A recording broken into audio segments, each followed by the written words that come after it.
Gracias por seguir con nosotros. Señores, tenemos como invitado en nuestra entrevista central del día de hoy a Omar Ramírez Tejada, político, biólogo, ya lo decía nuestro compañero Hugo Veras, vicepresidente ejecutivo del Consejo Nacional para el Cambio Climático y el Mecanismo de Desarrollo Limpio. Gracias por estar aquí. Puntual, porque a partir de un informe, yo creo que todo el mundo ha estado un poco preocupado. Ya lo habían dicho antes desde la oficina que usted dirige, pero el año pasado fue uno de los años más calientes. El más caluroso. Y realmente uno se preocupa porque cuando, por ejemplo, uno escucha desde el Banco Mundial que te dicen la temperatura no puede subir más de 2 grados, la temperatura mundial. Y el año pasado fue el más caliente, entonces uno dice, ¿qué nos puede esperar en este 2015? ¿Estaremos ya al borde de un desastre climatológico? No, y no solamente el Banco Mundial, gracias por la invitación. También el presidente Obama, el martes, en su discurso, habló del cambio climático y dijo que tanto la NOAA como las oficinas que tienen que ver con el cambio climático de su gobierno, le notificaron que el 2014 fue precisamente el año más caliente. Los 3 últimos años, uno de la década del 90, que fue el 97, uno de la década pasada, diríamos 2000-2010, que fue el 2008 y el 2007, y precisamente este año han sido los 3 años más calientes, con la diferencia de que el más caliente de los 3 ha sido el 2014. Eso es lo que da una señal muy clara de que esto es un fenómeno global, que a diferencia, por ejemplo, del terrorismo, que estamos viendo también en Francia y en otros países, aquí no hay terrorismo. A diferencia de, por ejemplo, del SIDA, hay países que no tienen SIDA. Hay países que no tienen narcotráfico. Por ejemplo, yo fui a Singapur y es imposible el narcotráfico en Singapur. Sin embargo, no hay un solo país que se pueda escapar del cambio climático. Eso es lo que hace el cambio climático, un fenómeno global. Parece que el gatillo mundial lo detonó el documental del vicepresidente Al Gore. Sí, totalmente. Y relacionó el problema de la desertificación en la parte occidental de la isla de la Hispaniola, el territorio que corresponde a Haití, el fenómeno del niño, de la niña, la falta de lluvia, cómo se ha ido acabando la producción agrícola en Baní, la parte del sur de la República Dominicana, cómo ha cambiado la temporada de lluvia, y Ginsubiel nos habla cada rato de los fenómenos meteorológicos. Ahora, teniendo ese vecino ahí, con una alta temperatura, sin bosques, con la erosión, que las capas se van a las hondonadas, que terminan en la República Dominicana inundando las presas de lodo, ¿qué nos toca a nosotros lo que pasa del lado occidental de la isla? Sí, fíjate, hay cosas que tenemos que poner en su justo contexto. La mayoría de lo que tú describes son fenómenos de mal manejo de recursos naturales, que se agravan y se exacerban precisamente por el cambio climático. Entonces la República Dominicana ha hecho algo que solamente 4 países de América lo han hecho: Cuba, Costa Rica, Uruguay y la República Dominicana. Nosotros empezamos con una política del Plan Quisqueya Verde en 1997, va a cumplir en el 2017 30 años, y precisamente esa política es la que nos llevó a nosotros de un 26% de cobertura a un 39%. No lo vimos desde la perspectiva del cambio climático en el 97, lo estamos viendo ahora. Entonces, eso fue todo con inversión pública, no hay un solo peso de la cooperación internacional. Eso salió de los impuestos que nosotros 4 y toda la ciudadanía paga. Pero ¿qué ha sido lo positivo? Los servicios ambientales que se han derivado de esa política de gobierno que se convirtió en política de Estado, porque pasaron 4 gobiernos y 2 partidos políticos distintos, y siguieron sembrando. Eso es lo que nos dice a nosotros que puede haber consenso en República Dominicana para ayudar a Haití. ¿Por qué? Porque la ayuda que nosotros podemos dar, que es mínima, pero es importante, es reforestar las cuencas que compartimos. Por ejemplo, la cuenca más grande que tiene la isla es del Artibonito, tiene 9.000 kilómetros cuadrados, pero 1/3 de eso está aquí y 2/3 en Haití. Poca gente sabe que el agua que beben en Puerto Príncipe, en su 100%, viene de República Dominicana. Y eso es un servicio ambiental que le da la República Dominicana a Haití y no le cobra. Sí, no pero antes del plan ¿Y eso se está preservando, Omar? Sí. Todo eso se está preservando. Todo, inclusive, nosotros, estaba conversando con los colegas del Ministerio de Ambiente, porque para acá viene precisamente el Fondo Verde del Clima la semana que viene. Gracias por invitarme. Ustedes no sabían eso. No. Esto es una primicia para este programa. La semana que viene vienen precisamente los oficiales del Fondo Verde del Clima. Este fondo, que fue concebido bajo la sombrilla de la Convención Marco, es un fondo de inversión y es un fondo que tiene características distintas a lo que es el Fondo de Facilidad Mundial que se creó en Río, el famoso GEF, que ese fondo tiene la característica de que los recursos que ponen los países son no reembolsables, no tienes que pagarlos, son donaciones. Este fondo del clima va más allá, es un fondo de inversión y es un fondo no solamente para los aspectos que tienen que ver del ambiente, sino que va a incluir los aspectos sociales. Por ejemplo, hay situaciones que están ligadas a las enfermedades. En el país vecino vino el cólera, aquí no ha habido cólera. Entonces, si nosotros queremos evitar eso, tenemos que hacer un plan de inversión que se pueda invertir en salud pública. Y tú dices, ¿y eso es ambiente? Claro. No, eso es social. Claro, porque es ambiente también, es transversal. O sea, estamos viendo que las políticas sociales, ambientales y económicas van enlazadas. Yo, Omar, yo tuve acceso hace como 2 años a un estudio que se hizo en Europa y te empiezo con el estudio porque probablemente nosotros estamos hablando en este momento y mucha gente entiende o que estamos hablando en chino o que estamos hablando de cosas que es lo que está hablando esta gente, ¿me entiendes? O sea, es como una balada que a mí lo que me interesa es la bachata y no asociamos que es algo que tiene que ver directamente con nosotros. En Europa se hizo un estudio con el tema de los autos híbridos, la nueva tecnología y todo, y se hacía una encuesta en las personas que habían comprado los autos híbridos.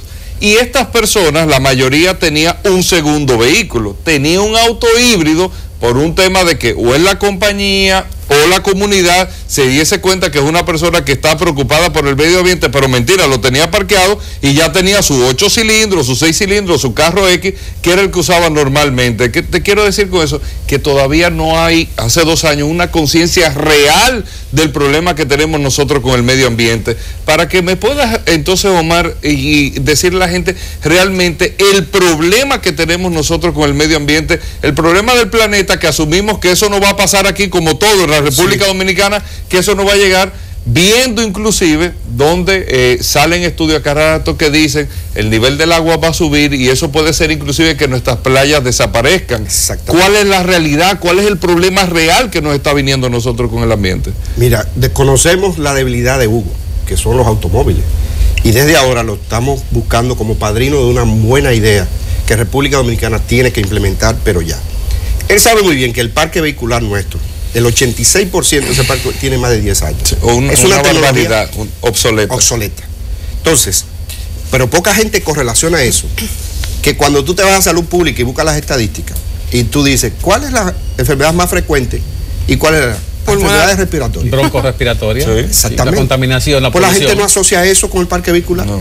Y cuando tú dices, frecuencia de casos, Gran Santo Domingo se lleva casi más del 50%. El humo de los camiones y la combustión. O sea, no hay control. No hay control. No tenemos a la famosa inspección, no la revista, la famosa inspección no la tenemos. No existe. Pero poca gente sabe que República Dominicana fue el tercer país que puso un impuesto al carbono por emisión de automóviles. ¿Tú lo sabías? Sí. La ley 253, que eso fue de nuestra oficina, que le propusimos al Ministerio de Economía un paquete. Que de un 3%. Fíjate que ya llegaron los primeros 100 autos híbridos dominicanos. Sí. Donado recientemente por Japón. Esta iniciativa que en nuestro Consejo Nacional para el Cambio Climático estamos formulando, te vamos a invitar, porque si yo lo digo, ahí viene el evangélico sí, claro. De una vez. Pero si lo dices tú, bueno, inclusive tú tienes influencia en la sociedad. Inclusive, Omar, te interrumpo un momento, inclusive hace unas semanas recientemente el presidente del grupo Toyota, es uno de los grupos automotrices más importantes del mundo, inclusive una de las empresas más importantes que hay en el mundo, movimiento económico y todo, decía en una charla que dio en Las Vegas, en una presentación, que la historia del automóvil se empieza a reescribir ahora con estas nuevas tecnologías. O sea, la historia del automóvil ya llegó como a un ciclo, se terminó y empieza ahora con los autos eléctricos, el hidrógeno y todo esto, pero es un problema real que hay. Entonces, aquí tenemos que hacer un diálogo. Claro. Nosotros decimos, 3 pactos propuso el presidente Medina. El pacto por la educación, que ya se hizo, se está haciendo el pacto eléctrico y luego viene el pacto fiscal. En el pacto fiscal tenemos que trabajar contigo y con toda la ciudadanía que le interese el sector automotriz dominicano, pero que le interese de la perspectiva que no es solamente, porque tú sabes que el Dominican Dream es tener una casa y un carro. Vamos a estar claros, Sí. Vamos a estar claros. Tú eres joven. Sí. Después del marido viene la casa y el carro. Sí, porque la mujer y nosotros estamos sintonizados en eso. Ahora bien, Si es un sueño dominicano, tiene que ser el mejor sueño. No puede ser el sueño a medias. Claro. Entonces, en ese sentido, las políticas públicas de hoy, podemos cambiar el parque vehicular gradualmente e ir de uno más intensivo contaminante a menos contaminante. Claro. Inclusive, nosotros no decimos que tiene que ser brusco. Pues es un proceso. Aquella iniciativa de diésel, carbono intensivo a gas natural tiene que darse. Claro. Y de gas natural a híbrido, y de híbrido a eléctrico, Claro. 100%. Pero es un proceso. Pero es un proceso, no es de la noche a la mañana. Hablaba Hugo sobre la subida del nivel de las aguas a partir del incremento en las temperaturas. Yo estoy un poco preocupada. Recuerdo haber visto un mapa en una ocasión en la que si no se hacía algo y se permitía que la temperatura subiera demasiado, iba a cambiar la estructura de la República Dominicana y de muchos otros países. Ellos ponían en Latinoamérica que de los que se verían más afectados son los de las Antillas y también, por ejemplo, ponían el caso de Colombia, que quedaría completamente deformado, pero la República Dominicana perdería gran parte de su costa. 13% del territorio. Me preocupé muchísimo. Lo que me gustaría saber es qué se está haciendo en ese sentido en República Dominicana. Ya estamos viendo efectos de la subida del nivel de las aguas a partir del lago Enriquillo. ¿Qué se está haciendo en la República Dominicana? Mira, con el lago Enriquillo, voy a empezar por detrás para luego el principio de tu pregunta. Nosotros hicimos una exposición ahora en Lima, en Perú, sobre cómo el gobierno dominicano está dando respuesta al tema del cambio climático. Que es una adaptación, diríamos, obligada, en el caso del lago Enriquillo. Recuérdate que Boca de Cachón era un pueblo de 3.000 habitantes que tuvo que ser mudado. Y esa mudanza tuvo un costo importante. Ahora bien, no ha ayudado también a repensar el diseño de ciudades que queremos a futuro. Así como queremos un auto distinto, también queremos una ciudad distinta. Queremos una ciudad donde se pueda ahorrar el agua y reutilizarla, porque aquí solamente el 2% del agua se reutiliza. Oye bien, en el país que inclusive se vende al mundo desde el punto de vista turístico, que es la panacea del turismo de golf, donde hay 41 campos de golf, solamente el 2% se hace en los campos de golf. Aquí no se reutiliza el agua, por ejemplo, para regar jardines. No. Aquí se está utilizando agua para regar jardines, que es la peor política. Y a mí me da pena a veces con los compañeros de la CAS, de Corazán, de todas las coras, que hacen esfuerzos para que haya una cultura del ahorro del agua. Sin embargo, no llega. Tenemos que incrementar los esfuerzos en ese sentido.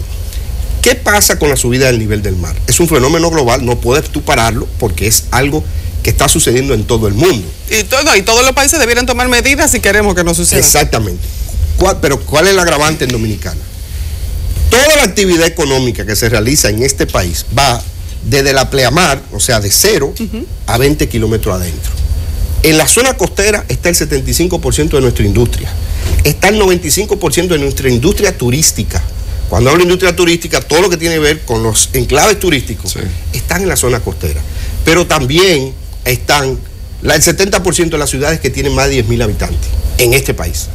Entonces, todo eso tú tienes que planificarlo en función de lo que yo llamo el cuarto pacto de nuestro gobierno y nuestro partido, que es el ordenamiento territorial, que, bueno, voy a pasar la cuña por aquí. El Ministerio de Economía va a empezar la semana que viene todo un proceso para trabajar esa ley y que sea definitivamente un acuerdo y un consenso. La gente cree que ordenamiento territorial es poner a 4 técnicos a planificar el país desde 5 mapas. No, es un pacto social, porque ahí convergen de 0 a 20 kilómetros todos los sectores económicos, el agrícola, el ganadero, el turístico, el minero, todo converge ahí. Y es el mismo espacio. Entonces, si tenemos un solo espacio y que tenemos muchos intereses alrededor de ese espacio, debemos consensuar. Pero ¿cuál sería el cambio, Mar? O sea, si eso no lo podemos detener y lo que se prevé es que el nivel del agua va a subir y que las playas podrían desaparecer en su mayoría, ¿qué es lo que va a hacer? ¿Cambiar el turismo a montaña? ¿Qué es lo que se va a hacer? No, eso es sí. ¿Qué es lo que se va a hacer? Tú no puedes hacer casas a 60 metros y menos de 60 metros al nivel del mar, porque ese es para empezar por ahí. Aquí tenemos una norma que es que no puedes construir, de acuerdo a la ley 315, me parece, 1968, desde pleamar a 60 metros, y sin embargo hay gente que todavía construía arriba de los 60 metros. Sí. Entonces ahora es que se ve la importancia de esa medida que se hizo en el 68 y que tiene que aplicabilidad ahora. Sin cambio climático, ahora es que tiene aplicabilidad. Entonces tú tienes que planificar ya en función de los escenarios que se han modelado, como lo hizo la Universidad de Tufts, que dijo que la República Dominicana, si sigue el nivel del mar subiendo como está previsto, en el 2100 perderíamos el 13% del territorio. Ingeniero Omar. En eso. Yo soy biólogo. Biólogo. Sí, porque... Antes que el plan Quisqueya Verde, el doctor Balaguer dispuso el cierre de los aserraderos. Medida exitosa. Exactamente. Entonces, lo que hemos asistido en la zona de la frontera, vemos el cambio de los microclimas, donde ya se ha implementado la siembra de pino y de otro tipo de árboles. Los viveros aún permanecen. Ahora, pues teniendo un país vecino cuya cultura es la tumba y quema de los bosques, se comenzó a implementar un proyecto de la sustitución del carbón por el gas propano, para que la gente aprendiera a usar el gas propano. El gas alcanzó un nivel en que la gente volvió al carbón. Entonces, tenía una población vecina cuya idiosincrasia es la tumba y quema, y esa sombra marrón va avanzando hacia la República Dominicana, aunque se haya implementado los proyectos de ¿cómo que le llaman a los bosques? ¿Cuáles? Los bosques forestales, bosques energéticos. Planta que el que siembra sí, las recupera la inversión y la vende. Entonces, va a alcanzar la siembra de árboles en compensación, en competencia con la gente que tumba y quema, principalmente haitianos, que ha ido ocupando una guerra silenciosa los montes, los campos, en la capital. ¿Es posible competir como un nuevo modelo y un viejo modelo?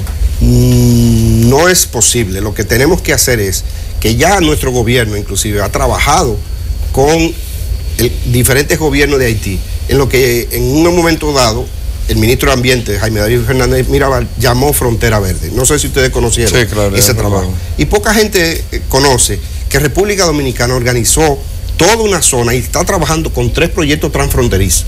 Lo que pasa es que es difícil trabajar cuando tú no tienes gobiernos estables del otro lado. En la población del Corte, en la Rocate, en toda la zona donde el ejército ha implementado los proyectos. Por ejemplo, hay un proyecto, como ya esa línea que es la carretera, los dominicanos le han sembrado a los haitianos del lado fronterizo. No, y yo quiero que ustedes se metan en Google y pongan Libón Verde. Libón es un río que es afluente precisamente del río Masacre, donde la cooperación alemana ha hecho un trabajo excelente de acompañamiento a las autoridades dominicanas y haitianas en recuperación de esa cuenca. Y yo quiero que ustedes vean ese proyecto, es modélico. ¿Y se ha recuperado la cuenca? Se ha recuperado la cuenca, inclusive ya están cosechando agua, están obteniendo frutos, porque lo que hace falta es trabajo, es capital financiero que no tienen en ese momento. Inclusive yo le pregunté a un campesino haitiano sentado en una empalizada, que tiene su sembradío del lado haitiano, que es una simple línea de palo con alambre de púa, si quería la nacionalidad y si quería venir a la capital, dijo que no, que él estaba bien ahí sembrando y cosechando en su territorio, que comparten el agua con los dominicanos. Nosotros siempre lo hemos dicho, el dominicano fue un emigrante económico, el haitiano es un emigrante ecológico, porque es que allí no hay condiciones. Cuando tú tienes un hábitat que está totalmente degradado, tú te conviertes en un ecoemigrante. Claro. Eso ya está estudiado y sobrado. Nosotros lo que pasa en Dominicana es por situaciones de pobreza, porque aquí todavía hay condiciones para tú trabajar la tierra. Lo que pasa es que el dominicano dice, a mí no me pueden pagar lo que le están pagando al inmigrante que vino precisamente a hacer lo mismo que yo hago, porque deprecia mi trabajo. ¿Qué yo hago? Me voy a cortar café a Puerto Rico y me voy a otro lado, o me voy a Nueva York. Es un inmigrante económico, es distinto, pero aquellos no. Tienen que emigrar para acá porque allí no hay condiciones. Y eso, si tú le creas las condiciones, cuando yo digo tú, comunidad internacional, que dicho sea de paso, República Dominicana ha hecho demasiado, con pocos recursos, en ayudar a Haití. Eso es lo que no destacamos, solamente nos vamos a la migración, nos vamos al tema no sé qué, porque es tema político, y aquí lamentablemente todo tiene un matiz en la política.